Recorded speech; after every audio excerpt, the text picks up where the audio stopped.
नमस्कार, हमें है आपकी सेहत का ख्याल, इसीलिए हर रोज लेकर आते हैं हम आपके लिए न्यूज 24 का खास प्रोग्राम संजीवनी। मैं हूं विपनेश माथुर और मेरे साथ हैं जाने माने आयुर्वेदाचार्य डॉक्टर प्रताप चौहान।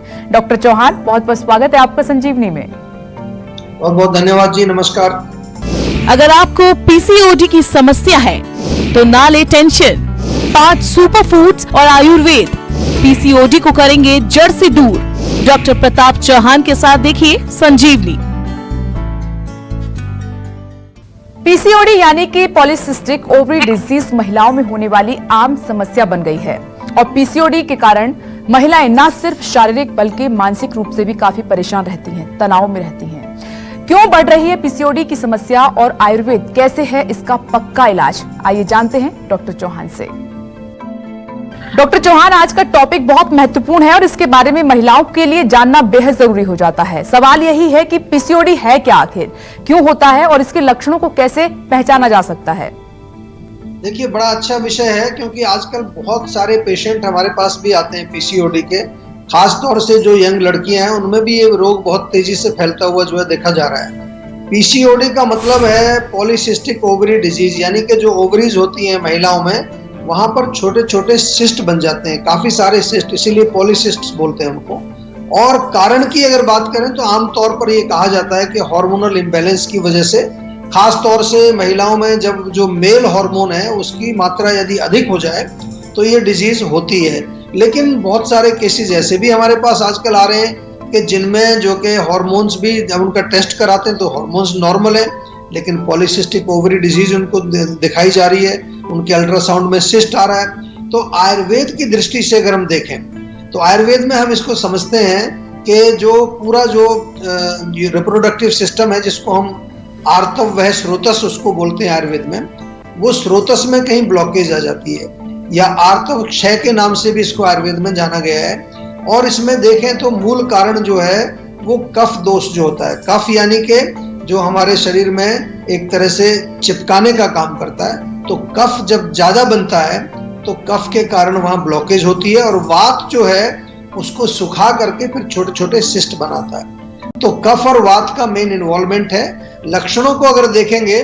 तो लक्षण में कई बार जो स्किन की प्रॉब्लम्स होती हैं, इरप्शंस होते हैं, एक्ने पिंपल्स होते हैं, या उसके जो है मेन लक्षण इसमें होता है कि जो महिला का जो मासिक धर्म है वो गड़बड़ हो जाता है, या तो पीरियड्स आते ही नहीं है या बहुत डिले हो जाते हैं, वेट गेन हो जाता है, फेशियल हेयर जो है कई बार जो है देखे जाते हैं चेहरे पर, खास तौर से चिन के एरिया में जो है वहां पर बाल आने शुरू हो जाते हैं, बाल गिरने शुरू हो जाते हैं, डैंड्रफ शुरू हो जाता है और एक्ने पिंपल्स या त्वचा में काले धब्बे पड़ना, ये तमाम इसके सिम्टम्स हैं। और एक सबसे बड़ा एक इसका प्रॉब्लम ये होता है कि पॉलीसिस्टिक ओवरी अगर आपकी है तो इनफर्टिलिटी यानी कि बच्चे को कंसीव करने में भी समस्या आती है। लेकिन जैसा कि मैंने बताया कि आजकल ये रोग हम काफी देख रहे हैं, हमारे पास बहुत सारे पेशेंट आते हैं, पूरी दुनिया भर से आते हैं। कैसे हम जो है इन पेशेंट्स का इलाज करते हैं उसके बारे में थोड़ा विस्तार से समझाएंगे और घबराने की जरूरत नहीं है।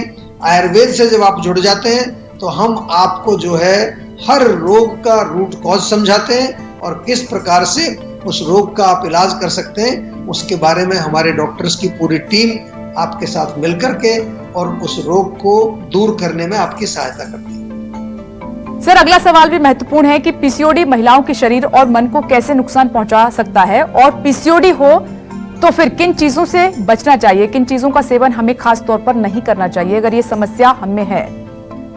देखिए, जहां तक आपने मन की बात की है, बहुत अच्छा प्रश्न आपने पूछा है। बहुत सारे केसेस हमने देखे हैं आजकल, खास तौर से जो युवा लड़कियां हैं जो अभी 19-20 साल की एज में हैं या इवन 15-16 साल की एज में जब पीरियड शुरू होते हैं तो वहां हमने देखा कि इमोशनल प्रॉब्लम्स बहुत ज़्यादा देखने को मिलती है। कई बार इमोशनल प्रॉब्लम के कारण से भी जो है पीसीओडी को हमने कनेक्ट करके उसका इलाज किया है। तो मन के लेवल पर तो बहुत सारी प्रॉब्लम्स होती हैं, खास तौर से पीरियड्स जब ना आए और पीरियड्स डिले हो जाएं तो आपको मालूम है मूड स्विंग होते हैं, चिड़चिड़ापन हो जाता है, गुस्सा आता है, कभी कभार तो हमने यहाँ तक देखा है कि बहुत ज़्यादा स्ट्रेस, एंजाइटी या नींद ना आना रात को, ये लक्षण मेंटल लेवल पर आम तौर पर देखे जाते हैं। शारीरिक लेवल पर अगर लक्षणों की बात करें तो जैसा मैंने अभी कहा, मोटापा है, त्वचा के रोग हैं, ब्लोटिंग हो जाती है या फिर पीरियड्स आते ही नहीं है तो बॉडी के अंदर हमारे टॉक्सिन्स जमा हो जाते हैं, क्योंकि जो ये मेंस्ट्रुअल साइकिल होती है महिला की, ये एक प्रकार से मंथली डिटॉक्स का काम भी करती है।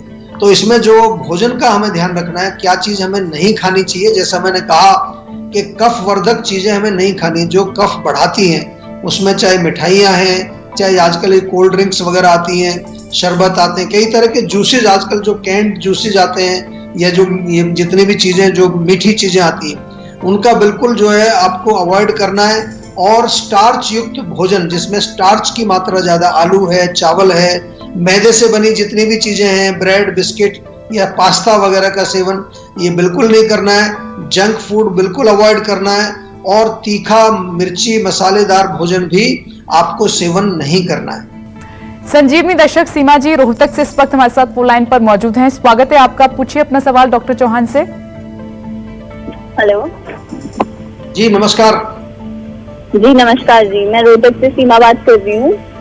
हाँ मुझे जी, ये हाँ जी, प्रॉब्लम बोलिए है कि सीमा मेरे जी। इस मौसम में हेयर फॉल बहुत ज्यादा हो जाता है, और जनरली जब बरसातें आती हैं तो डैंड्रफ बहुत रहता है और इच रहती है। और मैंने काफी कुछ ट्राई किया है, आंवला वगैरह मैं हर सीजन में खाती हूँ, लेकिन जब आंवले का सीजन होता है, लेकिन इतना रिजल्ट नहीं मिल पा रहा है। देखिए, बहुत अच्छा प्रश्न आपने किया है, क्योंकि ह्यूमिडिटी के कारण जो है हमारे बालों की जड़ों में जब जो है नमी रहेगी, गीलापन रहेगा, तो कई प्रकार के इन्फेक्शन, फंगल इन्फेक्शन भी हो जाते हैं। वहां पर कई बार दाने बन जाते हैं, खुजली खारिश होती है, और बालों की जड़ों में कोई भी रोग जब लगेगा तो बाल कमजोर हो जाता है, उससे जो है हेयर लॉस हमारा होता है। तो बड़ा सिंपल सा और सरल सा आपको एक फार्मूला बता रहा हूँ। एक तो जीवा का नीम शैम्पू मिलता है, पूरे बरसातों में नीम शैम्पू का प्रयोग आपको सभी को करना चाहिए। बहुत बढ़िया है, क्योंकि वहां कुछ भी, थोड़ा बहुत भी कुछ जमेगा तो नीम तो आपको मालूम है एंटी बैक्टीरियल, एंटी फंगल सारे गुण उसमें पाए जाते हैं। दूसरा जो है, बालों को कभी भी गीला नहीं रहने देना है। अगर कई बारिश में भीग जाते हैं या किसी कारण से आप जिस दिन बाल अपने धोते हैं तो अच्छी तरह से ड्राई करिए, क्योंकि बाहर नमी है वातावरण में, वो ज्यादा देर तक बाल गीले रहते हैं। तो ड्रायर यूज करना चाहिए, उसको अच्छी तरह से सुखाना चाहिए। और तीसरी चीज, थोड़ा सा जो है यहाँ पर आपको हेयर केयर के बारे में बात कर रहा हूँ कि थोड़ा ऑयलिंग वगैरह बरसात में, क्योंकि ऑयली स्किन जिनकी होती है, तेल बहुत निकल रहा होता है ऑलरेडी, तो ऑयलिंग उतनी ज्यादा जरूरत कई बार नहीं पड़ती है बालों में। और चाहे तो थोड़ा सा लाइट चीजें यूज करें, जैसे हमारा एक हेयर टॉनिक आता है, रोजमेरी थाइम का हेयर टॉनिक आता है, बहुत बढ़िया है, या भृंगराज का तेल आता है। मेडिकेटेड ऑयल्स का प्रयोग आपको करना चाहिए, रादर देन आप नॉर्मल कोई तिल का तेल, सरसों का तेल, नारियल का तेल लगाते हैं, उसके बजाय मेडिकेटेड ऑयल्स का प्रयोग करेंगे तो काफी अच्छा रहेगा। और बरसात के सीजन में भी आपके बाल नहीं गिरेंगे और ना ही आपके स्काल्प में कोई प्रॉब्लम आएगी। फिर भी कोई समस्या अगर आपकी होती है जो आपको लगता है कि नहीं ठीक हो रही है, तो आप सेहत का नंबर डायल करके जीवा के डॉक्टर से बातचीत करके अपना प्रॉपर एक पर्सनलाइज्ड उपचार भी आप करा सकते हैं। सर, पीसीओडी से बचने और पीसीओडी को क्योर करने वाले 5 सुपर फूड्स क्या हैं, ये जानना बेहद जरूरी हो जाता है, क्योंकि खान पान, जैसे कि आप हमेशा जिक्र करते हैं, बहुत इंपॉर्टेंट होता है हमारी हेल्थ के लिए। देखो, जैसे मैंने शुरू में बताया कि एक तरह से अगर हम देखें कि चैनल्स में ब्लॉकेज, स्रोतस दुष्टि या स्रोतो दुष्टि जिसको हम आयुर्वेद में बोलते हैं, तो यहाँ पर मेन हमें ध्यान रखना है कि ऐसे भोजन हो जो ब्लॉकेज पैदा ना करें, यानी ऐसे भोजन होने चाहिए जो हमें डिटॉक्स करें, बॉडी को क्लीन कर दें, और साथ में जो है उसमें न्यूट्रिशन होना चाहिए, उसमें कुछ ऐसे न्यूट्रिएंट्स हों जो हमारे बॉडी के अंदर हार्मोन्स को बैलेंस करते हैं, या हमारे जितने भी ऑर्गन्स हैं या हमारे जो दोष हैं, वात पित्त कफ, उनके फंक्शन को नॉर्मलाइज करें। तो 5 कैटेगरीज में आपको बता रहा हूँ। आपने 5 सुपर फूड्स की बात की, तो 5 कैटेगरीज आपको मैं बताने जा रहा हूँ। पहली कैटेगरी है कि आपको फ्रेश सीजनल फ्रूट्स का सेवन करना चाहिए, जो भी आपका सीजन में मिलता है, ऑरेंज है, पपाया है, या फिर सेब है, या कई तरह की बेरीज भी आजकल मिलती हैं, स्ट्रॉबेरी वगैरह मिलती हैं, ये तमाम चीजें जो है बहुत अच्छी रहती हैं। और दूसरा, हरी सब्जियां, जो पत्तेदार सब्जियां होती हैं, पालक, मेथी, बथुआ, जो भी मिलता है अवेलेबल आपको, ये इनका सेवन आपको करना चाहिए, ये भी बहुत लाभदायक होता है। और गाजर, चुकंदर का सूप, दोनों ही चीजें बहुत बढ़िया हैं। गाजर मिल जाए, चुकंदर मिल जाए, उनको अलग अलग बना सकते हैं, या दोनों मिले तो मिक्स करके उसका सूप आप बनाएं, वो एक बहुत अच्छा एक सुपर फूड है। हमारे यहाँ पर जो है चौथी चीज जो मैं बताऊं, मूंग की दाल। मूंग की दाल अपने आप में आयुर्वेद में बहुत प्रसिद्ध है और मूंग की दाल की खिचड़ी भी बनाई जाती है। इसमें चावल नाम मात्र का होता है, खिचड़ी मतलब दाल ज्यादा होती है। एक हिस्सा चावल होगा तो 3 या 4 हिस्सा दाल उसमें डालते हैं। और 5वीं कैटेगरी हमारी है, जितने नट्स होते हैं हमारे, उनको भिगो करके खाया जाए। भीगे हुए बादाम, अखरोट या फिर थोड़ी किशमिश, खजूर, अंजीर, इन सब को भिगो करके सेवन करें। तो ये तमाम जो 5 कैटेगरीज हैं, इनके सेवन से आपका शरीर भी शुद्ध रहेगा। विशेष तौर पर जो आपका रिप्रोडक्टिव सिस्टम है उसको ताकत भी मिलेगी, हार्मोन्स का नरिशमेंट भी होगा और आपका जो पीसीओडी का प्रॉब्लम है उसको ये ठीक करने में ये फूड्स जो है वो सहायता करेंगे। नमस्कार, मैं हूं मानक गुप्ता। अगर आपको हमारा ये वीडियो पसंद आया हो तो इसे लाइक और शेयर जरूर करें और हाँ, हमें सब्सक्राइब और फॉलो करना ना भूलें ताकि आप देश और दुनिया की कोई खबर मिस ना करें। तो जुड़े रहिए हमारे साथ और देखते रहिए News 24।